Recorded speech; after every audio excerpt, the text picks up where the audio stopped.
ఒకరోజు మోహన్ అనే వ్యక్తి టీ షాప్ లో టీ తాగుతూ ఉన్నాడు. అదే సమయంలో ఒక వ్యక్తి వచ్చి, ఏంటండి ఈరోజు 10వ తరగతి రిజల్ట్స్ వచ్చాయి కదా, మీ కొడుక్కి ఎన్ని మార్కులు వచ్చాయేంటి అని అడిగాడు.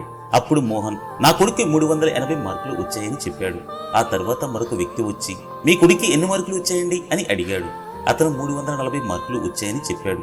అవునండి, పిల్లలు ఈ మధ్య కాలంలో సరిగ్గా చదవటం లేదు, ఎప్పుడు సోషల్ మీడియాలోనే గడుపుతున్నారు. ఈరోజు నా కూతురు కూడా గట్టిగా మందలించాను అని అతను కోపంగా చెప్పాడు. అదే సమయంలో మరొక వ్యక్తి స్వీట్స్ పట్టుకుని, సార్ నా కొడుక్కి 10వ తరగతిలో 280 మార్కులు వచ్చాయండి, అందరూ స్వీట్లు తీసుకోండి అని సంతోషంగా చెప్పాడు. దాంతో ఇంతకు ముందు మాట్లాడని ఇద్దరు ఆశ్చర్యంతో, మేం 380 340 మార్కులు వచ్చినా కోపంగా మాట్లాడుతున్నాం, నీవేంటి 280 మార్కులు వచ్చినా స్వీట్లు పంచుతున్నావని ఆశ్చర్యంగా అడిగాడు. అప్పుడు అతను బాధతో, ఇప్పటికే పిల్లలకు తక్కువ మార్కులు వచ్చాయని బాధపడుతున్నారు. ఆ సమయంలో తల్లిదండ్రులు కోపంగా మాట్లాడితే వారి మనసు గాయపడుతుంది. అలాంటి పరిస్థితుల్లో వారు ఆత్మహత్య వంటి తప్పుడు నిర్ణయాలు తీసుకునే ప్రమాదం ఉంటుంది. తల్లిదండ్రులు పిల్లల మీద ప్రేమతో మాట్లాడాలి.